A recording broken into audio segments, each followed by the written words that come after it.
Obrolan seputar wanita, keluarga dan lingkungan hadir dalam Harmoni Keluarga. Harmoni Keluarga dipersembahkan oleh Dinas Pemberdayaan Perempuan, Perlindungan Anak dan Pengendalian Penduduk Daerah Istimewa Yogyakarta.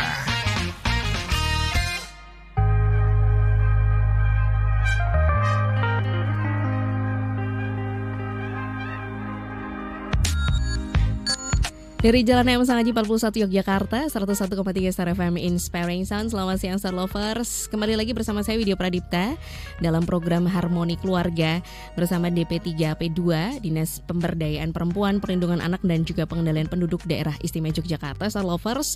Dan hari ini seperti biasanya ya, kalau dari kemarin-kemarin Harmoni Keluarga tuh penuh dengan tema-tema menarik. Ini juga tema yang menarik sekali. Mungkin kita belum begitu familiar gitu, tapi sebenarnya ini bisa saja sering kita jumpai gitu ya di tengah-tengah kita. Tema kita Queen Bee Syndrome dan juga glass ceiling perempuan di ruang publik. Apa itu? Kita akan bahas nanti bersama dengan dua narasumber Widya di kesempatan siang hari ini. Saya sapa terlebih dahulu gitu ya untuk Bapak Andreas Bayu Nugroho, Kepala Bidang Sosial Budaya Bapeda DIY. Selamat siang Pak Andreas. Selamat siang Mbak Widya. Kabar baik ya Pak Andreas ya? Baik, sehat. Baik, sehat gitu ya. Meskipun di luar agak mendung-mendung ya mendung, Pak ya. Mendung tanpa hujan. Mendung tanpa hujan ya. Jangan nyanyi ya Pak ya. Kita membahas ini ya, Queen Bee Syndrome. Kemudian ada Ibu Wasingatu Zakiah juga. Selamat siang Ibu Zaki. Selamat siang Mbak Widya, selamat siang Star Lovers. Ibu Zaki ini adalah Direktur Caksana Institute ya. Gitu ya, dan kita akan bahas nanti bersama seperti apa itu Queen Bee Syndrome dan juga glass ceiling gitu ya. Dan mungkin juga ada beberapa yang sudah pernah mendengar istilah ini. Nah, kita akan kupas nanti di sini. Silahkan yang pengen bergabung, boleh bertanya, boleh juga berbagi. Mungkin ada pengalaman juga terkait dengan tema kita di siang hari ini.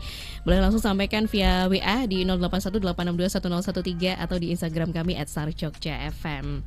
Yes, sebelum kita masuk ke Queen Bee Syndrome, glass ceiling gitu ya, kita ke gambaran dulu karena ini kan berbicara juga tentang ketidakadilan gender begitu ya Pak Andreas ya. Bermula dari situ hingga akhirnya muncul yang namanya Queen Bee Syndrome, glass ceiling gitu kan. Nah, kalau menurut Pak Andreas sendiri, karena melihat ada data juga ya Pak ya, kalau di daerah istimewa Yogyakarta sendiri seperti apa sih Pak kesenjangan atau ketidakadilan gender yang masih terjadi nih? Baik Mbak Widya, Star Lovers, melihat kesenjangan gender di Jogja ini kita bisa melihat dari beberapa indikator ya sebenarnya ya. Karena memang yang digunakan oleh pemerintah itu kan kita melihat dengan indikator-indikator tertentu supaya kita tahu bahwa di situ ada ketidakadilan gender. Yang umum digunakan adalah terkait dengan indeks pemberdayaan gender. Nah, ini di mana membandingkan tingkat kesejahteraan antara perempuan dan laki-laki. Nah, kalau kita melihat memang dari tahun ke tahun ini indeksnya atau nilainya ini semakin meningkat sebenarnya. Cuma memang belum mencapai 100%. Yang itu mengindikasikan bahwa tingkat kesejahteraan perempuan ini dilihat dari sisi kesejahteraan dan kemampuan untuk daya belinya itu masih di bawah dari laki-laki. Ya, hanya sekitar 94% ya sekarang. Nah, itu yang pertama. Dan yang kedua kita lihat lagi terkait dengan indeks pemberdayaan gender. Ini kan kita akan melihat bagaimana partisipasi perempuan itu di terutama di ranah politik ya. Karena kita melihat sekarang ini kan banyak eranya untuk tidak melihat lagi bahwa itu politisi perempuan, politisi laki-laki, dan di semua bidang sebenarnya itu juga menjadi suatu hal yang sudah tidak bisa diperdebatkan lagi sebenarnya.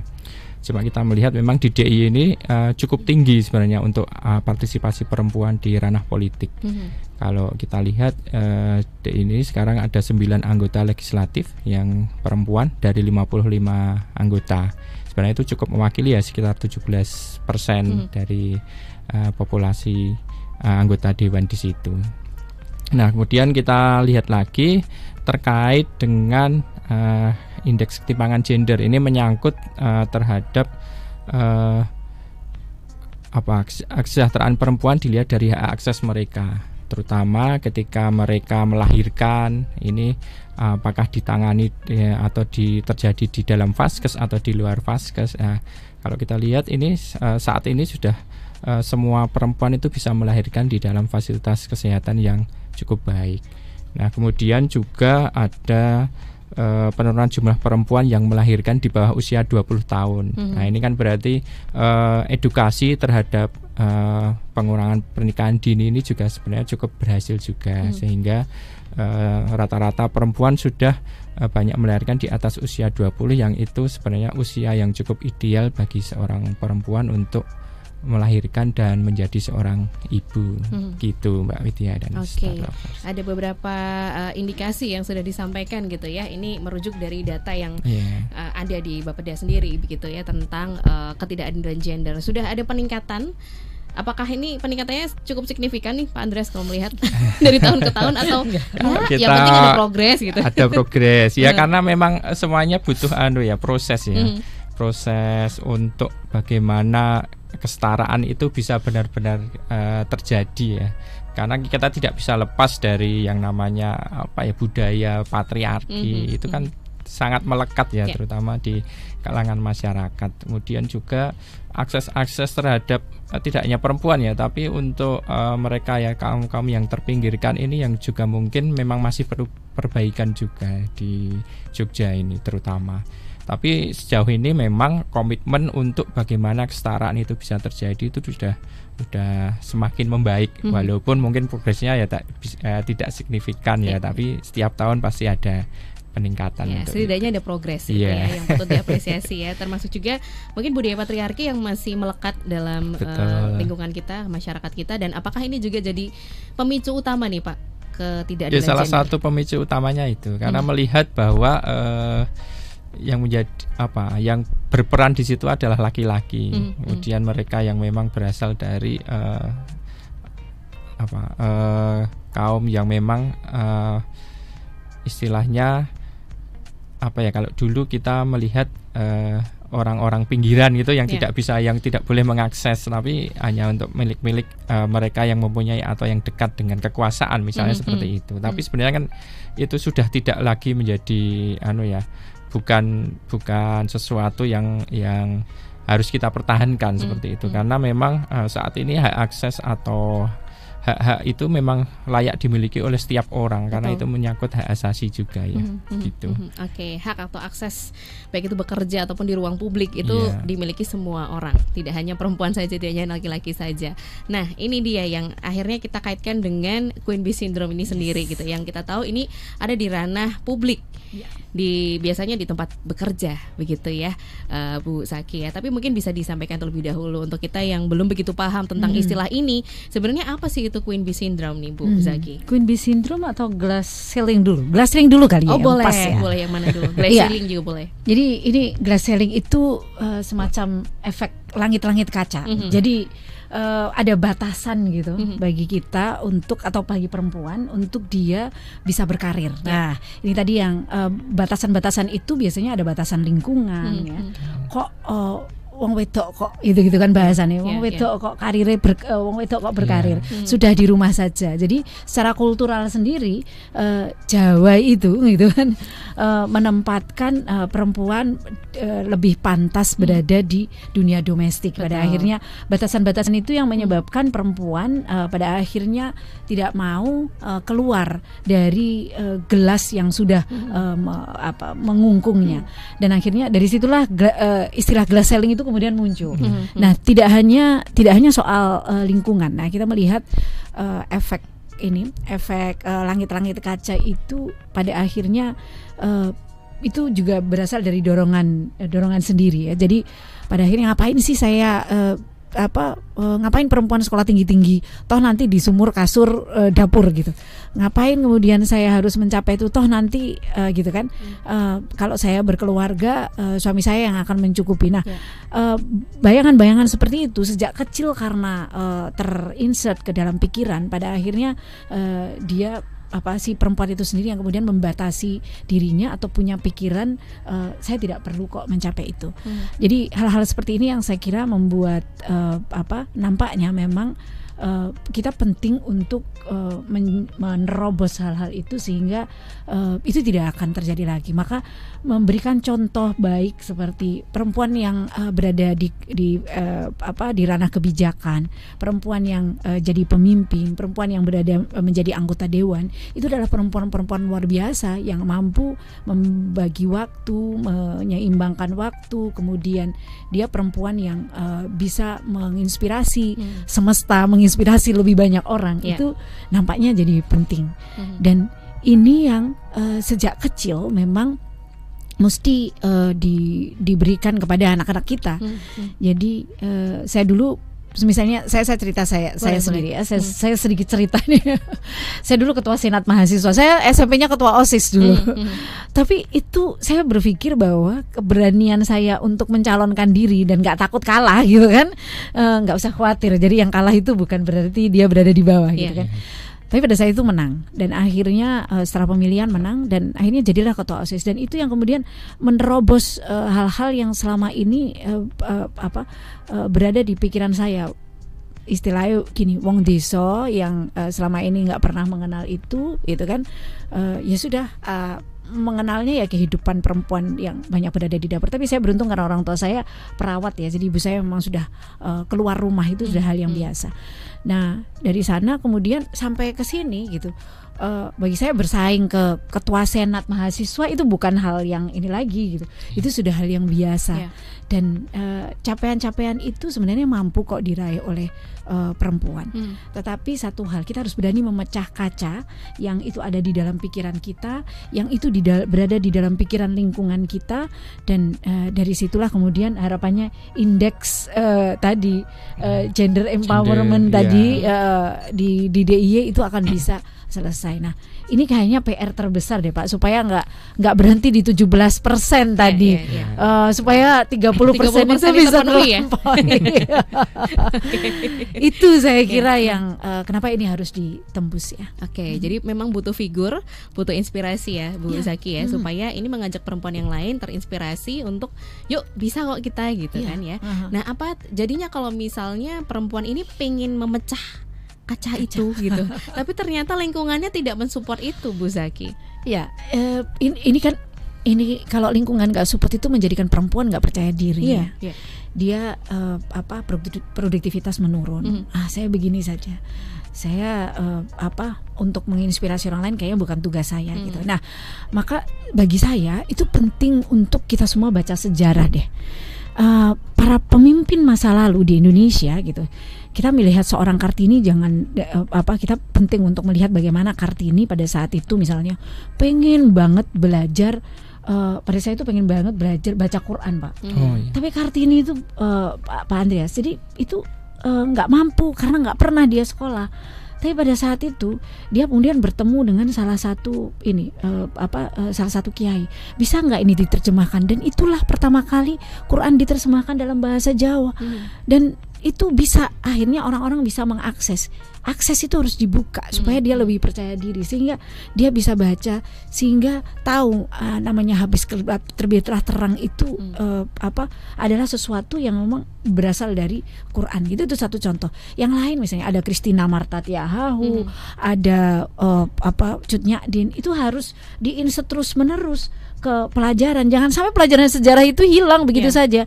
Nah kalau sekarang misalnya kita bisa melihat sosok Sri Mulyani, kita bisa melihat sosok Menteri Luar Negeri yang dia berada di paling depan gitu kan, garda terdepan Indonesia untuk berani bernegosiasi dengan bangsa lain. Contoh-contoh seperti itu saya kira jadi penting. Atau di kelompok-kelompok masyarakat ada misalnya ada kelompok masyarakat yang pecinta lingkungan, kelompok Banyu Bening, pemimpinnya juga perempuan, itu ada Buning yang ada di situ gitu. Kelompok UMKM yang dia berani menembus batas, dia bisa menginspirasi lingkungannya untuk bisa menghasilkan. Atau banyak kelompok-kelompok lain seperti kalau yang baru saya kembangkan sekarang itu ada sekolah lansia itu Pak. Jadi kader-kader itu rata-rata itu perempuan Pak. Kadernya itu banyak perempuan. Lain laki-lakinya hanya sedikit. Nah, saya berpikir bukan berarti ini soal pengasuhan itu ada di perempuan, tapi para perempuan sudah berani menginspirasi semesta, memecah gelas untuk dia bisa keluar rumah, belajar dan menginspirasi lebih banyak orang, itu yang bagi saya menjadi tujuan utama. Dan ini PR banget deh bagi kita. Oke, PR bersama, dan ini harus sama-sama sih ya, tidak hanya dari pemerintah saja, tidak hanya dari kita sendiri gitu, tapi juga komunitas-komunitas yang ada di lingkungan kita. Nah, ini kalau dari Pak Andreas sendiri, apakah sudah ada kebijakan pembangunan nih Pak yang maksudnya perspektif gender gitu maksud saya, dan juga inklusif yang sudah dilakukan untuk mencegah maupun merespon kesenjangan dan juga ketidakadilan gender yang ada nih? Kalau berbicara kebijakan tentu saja ada ya. Sebenarnya itu sudah cukup banyak, mulai dari mulai perda, kemudian peraturan gubernur ini kan memang didesain atau dirancang untuk bagaimana itu berpihak kepada semua lapisan ya. Kita punya perda pengentasan kemiskinan, kemudian perda pengaruh utamaan gender, lalu pergub-pergub juga terkait dengan tindak pidana perdagangan orang, kemudian perlindungan anak, itu sebenarnya juga sudah banyak yang dikeluarkan. Cuma memang kadang implementasinya ini yang harus kita pikirkan benar-benar, dalam arti bagaimana itu bisa diinterpretasikan secara teknis, jadi dari level kebijakan bisa diturunkan ke dalam program kegiatan yang itu sifatnya secara teknis, yang benar-benar menyasar kepada masyarakat atau pihak-pihak yang tadi mengalami ketidakadilan tadi. Tidak hanya perempuan ya sebenarnya, tapi juga berbagai macam pihak. Nah, terkait dengan itu sebenarnya di pemerintahan sendiri kita berusaha untuk bagaimana penganggaran itu juga berbasis gender.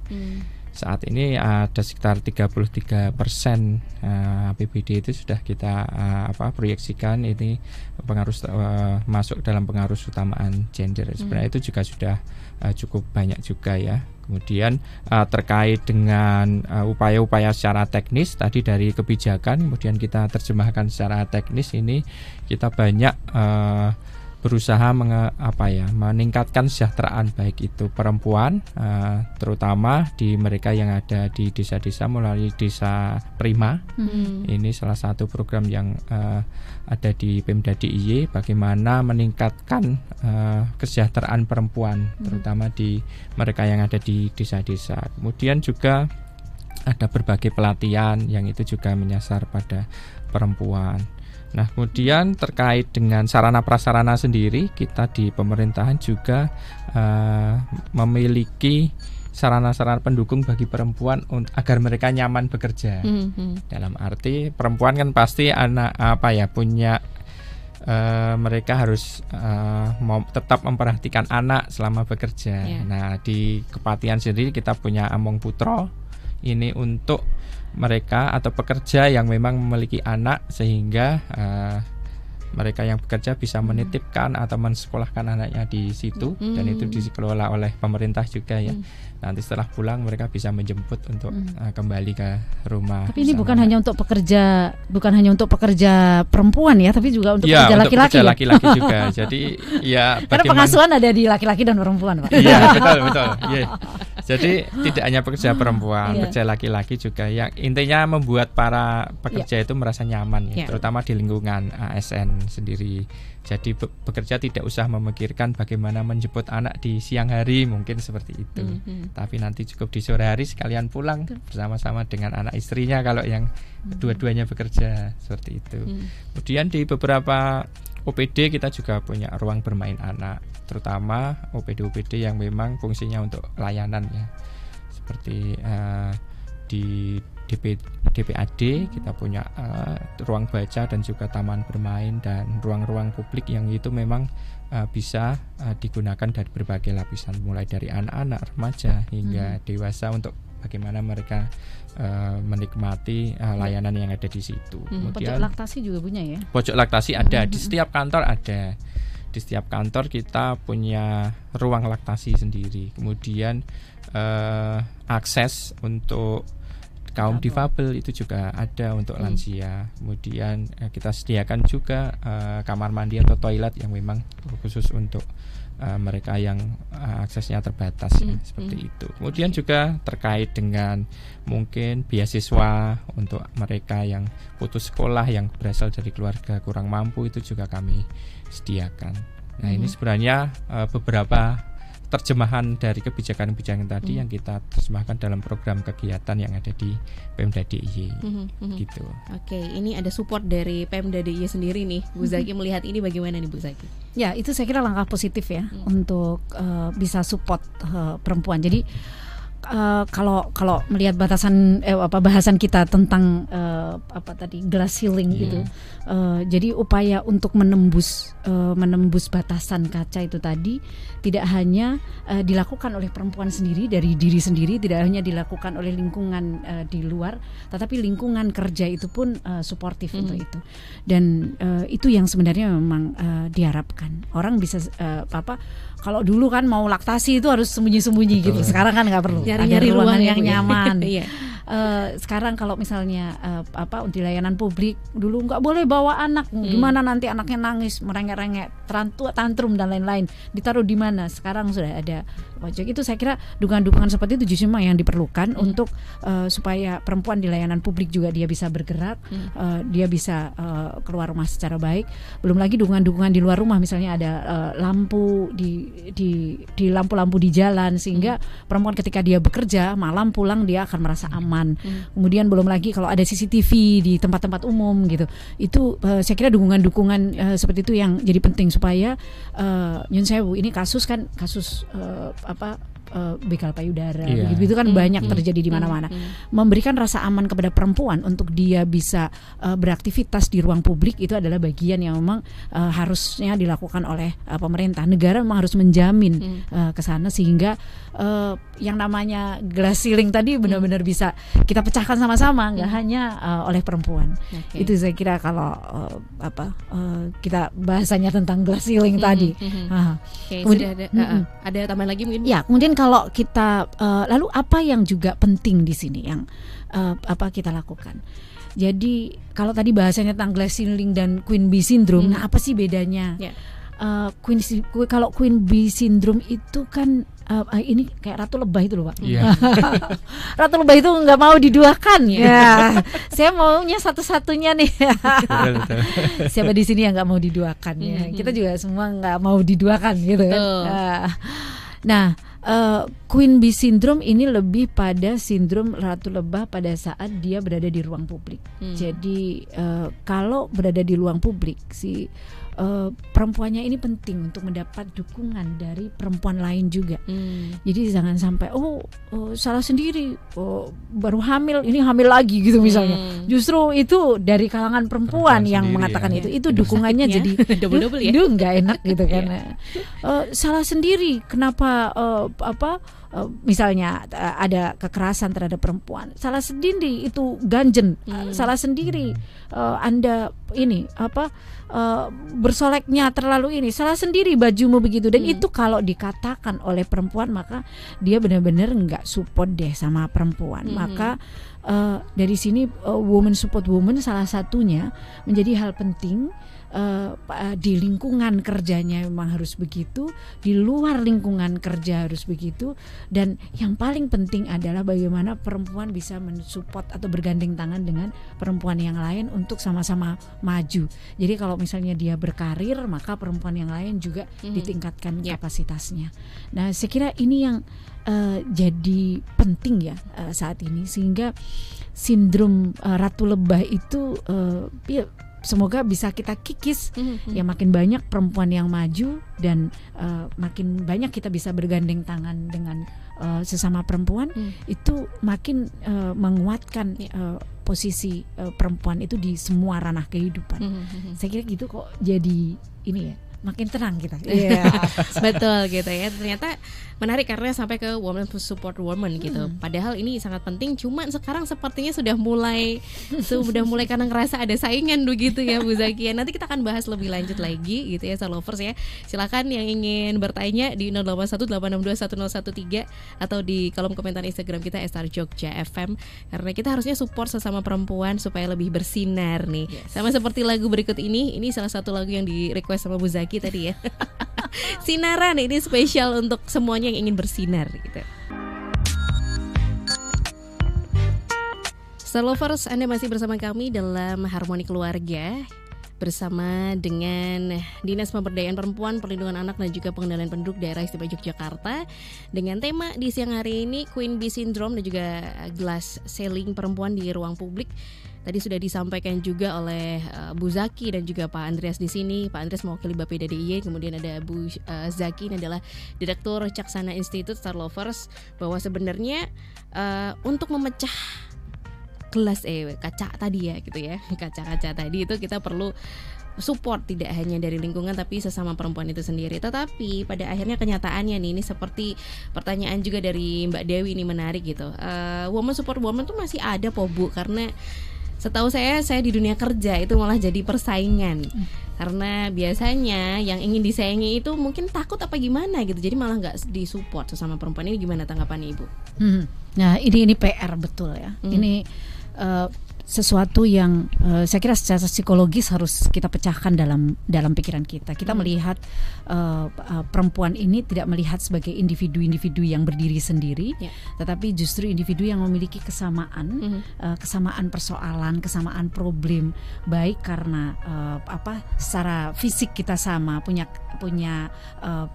reproduksi yang sama gitu kira-kira. Justru dari situlah kita merasakan yang dirasakan orang lain. Jadi kenapa kita penting untuk support misalnya dalam siklus kehidupan saja, misalnya di dunia pekerja ini, biasanya di dunia kerja ini persaingan itu muncul. Jadi bagaimana kemudian forum-forum kecil sesama perempuan yang itu memang membahas soal bagaimana keribetan perempuan di rumah sehingga dia harus menyelesaikan banyak hal ketika dia harus berangkat kerja, itu saling deh gitu diceritakan di situ. Bagaimana ketika dia sakit dia harus masih menyelesaikan semua setumpuk pekerjaan di rumah itu. Jadi kalau guyonannya kan, kalau Nikita hanya setrika satu, saya harus setrika setumpuk gitu. Menarik gitu ya. Itu hal-hal seperti itu kan harus kita pikirkan nih. Di setiap masing-masing individu itu kan memiliki situasi yang berbeda. Jadi itulah yang kemudian harus disadari oleh individu lain. Nah, perempuan khususnya memang harus menyadari ini. Pada siklus tertentu kadang-kadang dia misalnya ya menstruasinya nggak lancar gitu. Itu akan secara emosi akan berbeda juga. Kamu dikit-dikit dikit-dikit marah, dikit-dikit ini. Ya memang siklus menstruasinya begitu gitu. Atau ketika yang tadi saya katakan, pada saat dia hamil, melahirkan, harus ada support dari perempuan lain. Saya gantikan deh, saya juga pernah hamil kok, situasinya nggak enak banget deh. Ini pegel-pegel hal-hal yang begitu maka disupport oleh perempuan yang lain. Nah, ini pentingnya ada satu forum yang memungkinkan memang dilakukan oleh perempuan, tidak sekedar forum. Jadi forum-forum di PKK, forum-forum di Dharma Wanita itu sebenarnya bagian dari women support women. Itu yang kemudian penting untuk hadir.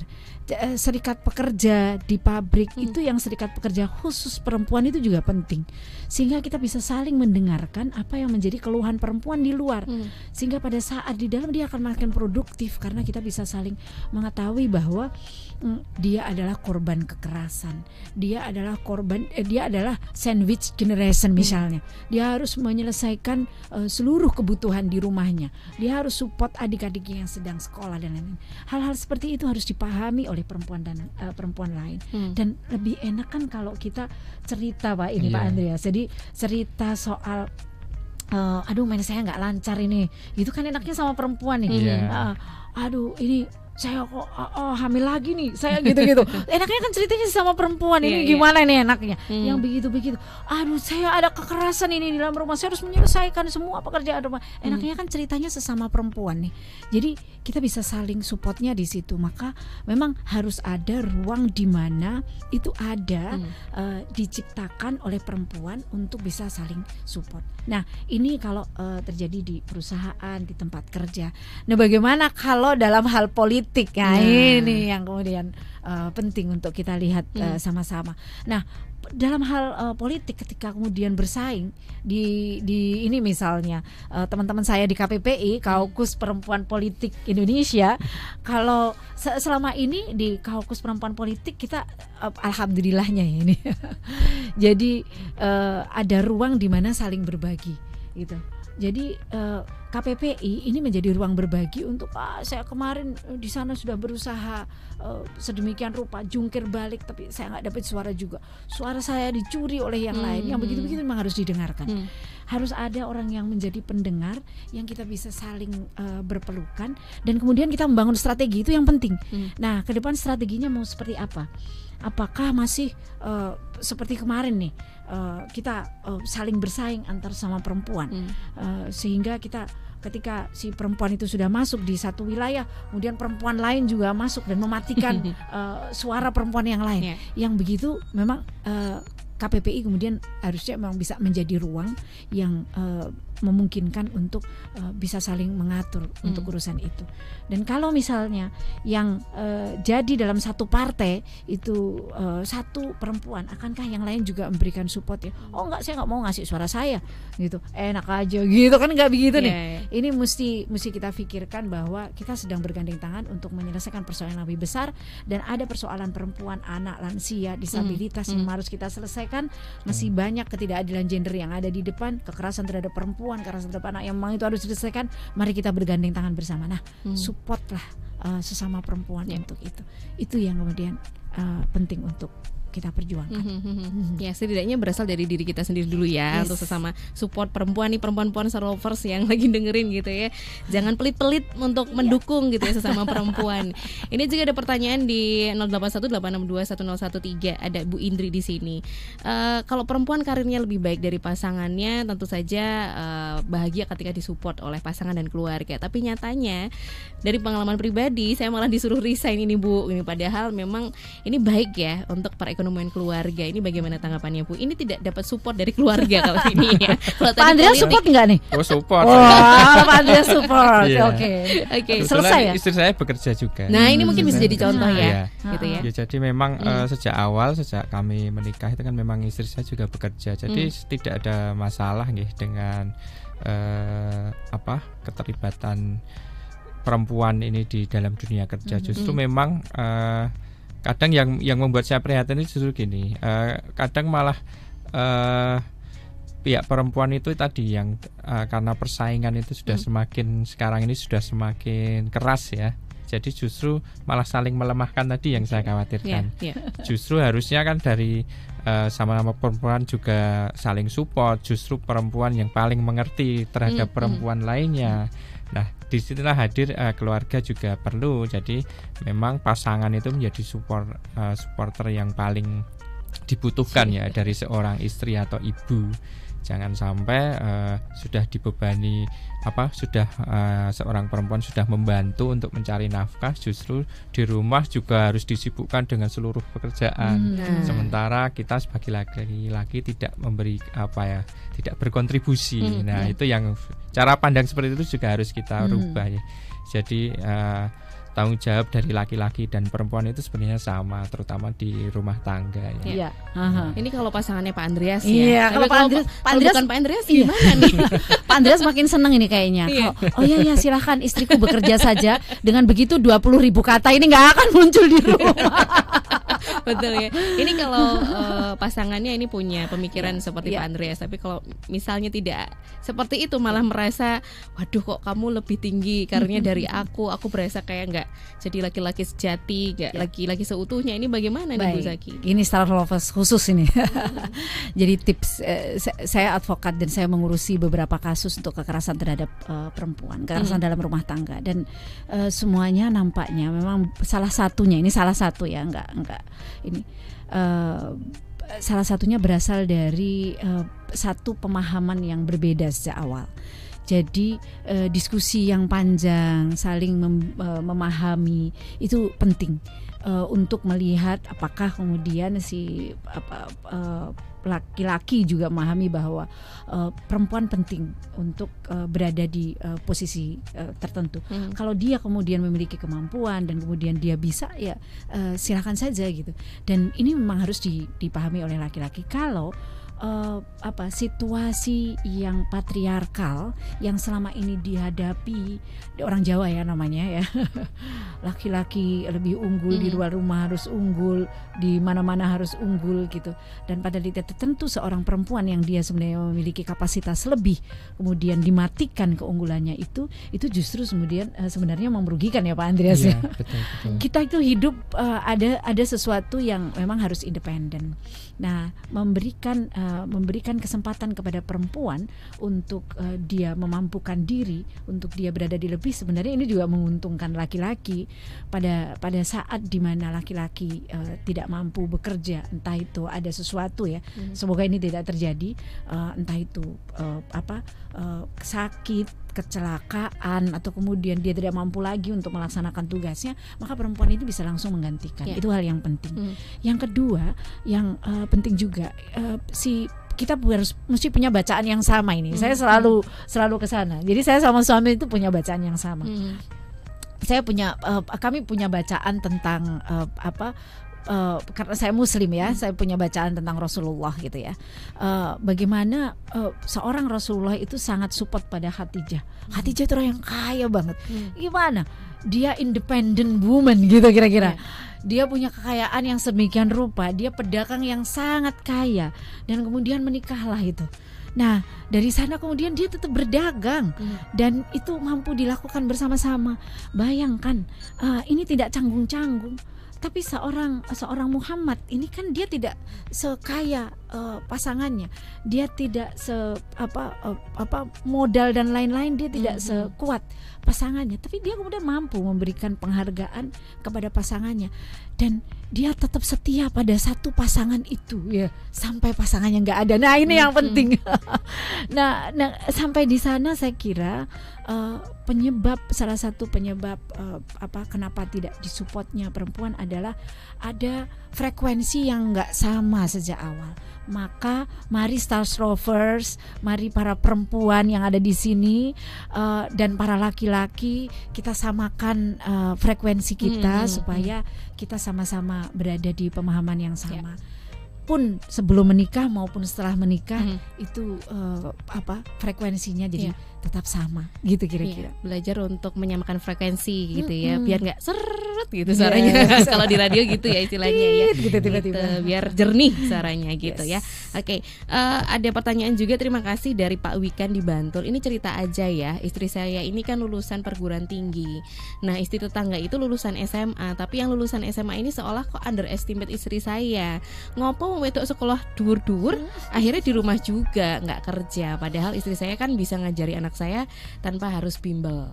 Mereka harus bayar bimbel. Nah, tanggapannya nih. Nah ini nih kayak gini-gini nih yang akhirnya bikin kayak aduh kesel gitu ya. Betul. Jadi perempuan memang nggak boleh ini ya Pak Andreas ya. Ini sesama perempuan loh. Sesama perempuan masih begitu. Maka ketika indeks IPM kita tinggi, angka putus sekolah kita justru laki-laki yang banyak gitu. Salah satunya karena perempuan mampu tinggi di perguruan tinggi Pak. Itu yang IP-nya bagus-bagus itu justru perempuan. Begitu. Nah, saya kira hal-hal seperti ini, bahkan yang naik ke jenjang S2, naik ke jenjang S3 itu juga banyak perempuan yang berada di sana. Dan saya kira yang begini memang harus dihargai. Dia mesti menembus glass ceiling tadi, dia menembus batasan yang selama ini terjadi. Mau omongan tetangga kayak apa harus dia tembus. Nah, yang penting untuk diperhatikan di sini bahwa perempuan nanti perempuan kok di rumah itu soal pilihan. Dia mau di rumah, mau di luar rumah itu soal pilihan. Itu bukan satu pakem yang kemudian bahwa ketika dia sekolah tinggi harus bekerja di luar rumah, tidak. Ketika kemudian dia memilih di dalam rumah itu adalah pilihan. Sekarang orang bisa kreatif kok menghasilkan banyak uang dari dalam rumah pun sangat memungkinkan.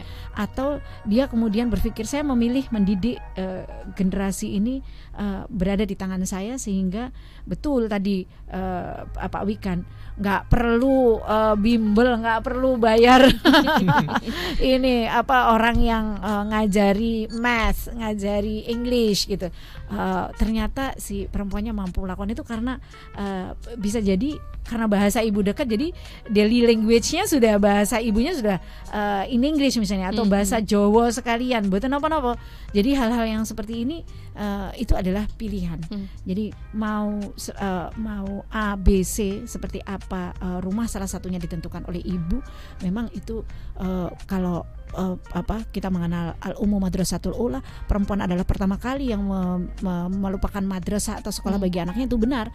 Karena memang ya harus perempuan cerdas dulu, karena di dalam perut perempuan lah si janin itu akan dititipkan, sehingga perempuan itu akan ngata-ngatain apa pada janinnya itu tergantung dari pola pendidikan perempuan. Mari kita ubah generasi ke depan dengan cara berpikir dan peradaban ke depan kita ubah dari cara perempuan untuk mulai berkomunikasi dengan janinnya gitu kira-kira. Jadi nggak perlu mendengarkan itu bisa dikatakan omongan-omongan yang bising gitu ya.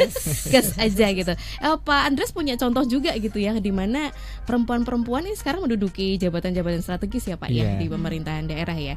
Mungkin bisa disampaikan Pak, ini bisa menginspirasi juga Star Lovers yang mendengarkan nih.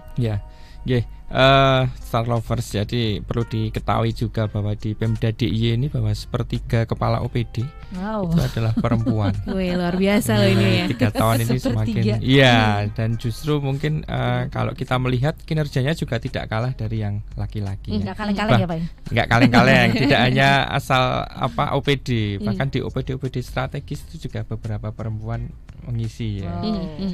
Dan itu kita melihat ketika kita melakukan koordinasi, ketika melakukan rapat-rapat atau entah itu pekerjaan kolaborasi bersama antar OPD, kita tidak akan melihat bahwa perempuan dan laki-laki itu lagi, tapi bagaimana kita mendudukkan mereka sebagai pengambil kebijakan. Dan tentu saja itu menjadi hal yang sangat penting. Dan saya kira dengan adanya banyak pemimpin perempuan ini juga justru harusnya akan semakin menguatkan para perempuan di bawahnya. Itu dia. Karena mereka kita harapkan bisa mensupport bawahan-bawahan mereka yang perempuan ini, karena mereka kan sebenarnya juga berasal dari naik tangga terbawah ya. Iya, dari tangga terbawah ke atas yang pernah mengalami juga menjadi staff. Jadi mungkin justru ini yang nanti bisa saling menguatkan dan mensupport para perempuan yang di bawahnya itu untuk semakin berprestasi, semakin bisa menunjukkan kinerja yang baik, tidak kalah dengan laki-laki. Sehingga memang support dari para perempuan, terutama mereka yang sudah di posisi yang lebih baik ini juga memberikan peran penting. Jadi bagaimana kita bisa meningkatkan motivasi dari bawahan kita untuk tetap support, tetap semangat dengan segala keterbatasan yang ada. Misalnya perempuan kan punya mungkin keterbatasan, ada tamu bulanan yang itu nanti akan merubah mood dan sebagainya, dan itu akan berpengaruh di tempat kerja ya, Star Lovers. Tapi itu ya tentu memang menjadi bagian dari dinamika dalam pekerjaan, dan saya kira memang tidak hanya tanggung jawab perempuan dan atau laki-laki. Kita tidak akan berbicara itu lagi, namun lingkungan kerja baik itu dari perempuan, laki-laki maupun siapa saja yang ada di situ memang harus mulai peduli dengan hal-hal seperti itu ya, supaya antara perempuan dan laki-laki bisa berkolaborasi, bisa saling bersama untuk bagaimana meningkatkan kinerja tanpa melihat lagi bahwa perempuan pasti akan begini, laki-laki pasti akan begini. Saling support itu. Nanti sebentar-sebentar cuti, pas hamil cuti, pas melahirkan cuti gitu. Betul. Tapi sekarang kan laki-laki juga punya hak cuti ketika mendampingi istri melahirkan. Betul. Oke, menarik ya. Itu menjadi bagian dari support sebenarnya ya. Kalau dulu kita hanya mungkin paling hanya pas proses melahirkan, tapi justru yang penting kan beberapa hari setelah melahirkan ini, ketika istri belum pulih seutuhnya, itu justru support dari pasangan itu yang sangat diperlukan. Maka cuti untuk laki-laki ini juga perlu. Sekarang cutinya berapa lama, Pak? Bisa 1 bulan sebenarnya. Asik-asik. Kalau melihat kondisi juga, dengan catatan melihat kondisinya ya Pak ya. Melihat situasi dan kondisi. Tapi ya itu menjadi angin segar bagi perempuan juga terutamanya. Oke, siap. Ini juga menyimpulkan dari perbincangan kita di siang hari ini, mungkin Bu Zaki juga gitu ya, memberikan saran atau mungkin juga pesan-pesan ke Star Lovers gitu ya, terkait dengan dukungan dari sekitar supaya kita bisa memecah kaca tadi, kemudian juga mengingatkan kembali tentang Queen Bee itu tadi gitu ya, yang kita masih sering jumpai, supaya kita bisa menghadapi itu nih Bu Zaki. Ya para perempuan dan Star Lovers, nggak usah takut untuk maju. Jadi kita harus menghadapi apa yang ada di depan, dan kita pastikan bahwa apa yang kita lakukan itu akan menjadi amal yang tercatat bagi kita. Jadi teruslah menginspirasi semesta, teruslah menginspirasi perempuan lain, karena dengan seperti itu maka kita akan bisa memecah kebekuan. Bisa jadi yang kita lakukan hari ini akan tercatat dalam sejarah, dan dari sana kemudian kita bisa menjadi bagian dari seseorang yang mampu merubah dunia. Dan untuk lebih menguatkan lagi, maka bagi para perempuan yang berada di sekitar perempuan yang memang perlu untuk bersinar, mari ajak perempuan lain juga untuk bersinar. Jadi saya ingat betul kalau istilahnya kalau Muhammad Hatta itu kan begini ya, Indonesia itu tidak hanya akan menyala dari desa atau tidak akan menyala dari ibu kota, tapi juga akan menyala dari desa. Demikian halnya perempuan itu tidak akan bisa menyala tanpa dukungan dari perempuan lain. Maka mari kita menyala, dan dukungan dari perempuan lain ini menjadi kekuatan sehingga sinar itu makin menguat, bisa menyinari perempuan-perempuan yang lain. Demikian kiranya. Pak Andreas melengkapi Pak, supaya Star Lovers ini bisa mengubah pola pikir juga, perilaku juga ya Pak ya, supaya bisa mewujudkan kesetaraan gender Pak. Ya, baik Star Lovers. Jadi kembali lagi ya, bahwa kesetaraan itu menjadi tanggung jawab bersama ya, antara laki-laki dan perempuan. Intinya adalah saling support, karena tidak mungkin perempuan itu bisa sendiri, laki-laki juga tidak mungkin bisa sendiri. Sama-sama saling membutuhkan sebenarnya. Itu yang pertama. Kemudian yang kedua, ketika tadi kita bicara bahwa perempuan nanti sudah berada di ranah kesuksesan, ya tetap kita juga harus ingat bahwa kita bisa di situ juga karena support dari perempuan atau lingkungan lain di sekitar kita. Jadi harapannya memang fenomena Queen Bee tadi tidak terjadi. Jadi justru perempuan yang paling mengerti perempuan, sehingga harus mensupport supaya sama-sama mendapatkan kesuksesan yang sama seperti yang sudah didapatkan sekarang. Dan saya setuju dengan Bu Zaki tadi bahwa persaingannya tidak lagi individu, tapi bagaimana memperjuangkan hak perempuan itu secara kolektif, secara bersama-sama ya. Dalam arti bahwa jangan sampai bahwa justru antara individu perempuan ini saling berebut, tapi justru kebersamaan itu yang pasti nanti akan menguatkan dan akan memberikan peran perempuan yang lebih baik lagi, tidak hanya di pemerintahan ya, tapi di segala posisi di segala lapisan masyarakat. Gitu. Oke. Terima kasih melengkapi sekali Pak Andreas dan juga Bu Zaki sudah berbagi banyak hal ya terkait dengan Queen Bee Syndrome dan juga glass ceiling gitu, supaya kita memecah itu semua gitu ya. Kalau kata-kata dari Sal Priadi atau lagunya Sal Priadi itu kita usahakan rumah itu, tapi kalau kita usahakan woman support woman begitu ya. Oke. Saya Widya Pradipta pamit dari Harmoni Keluarga, juga Pak Andreas dan juga Bu Zaki juga pamit. Tetap semangat, salam sehat, sampai jumpa.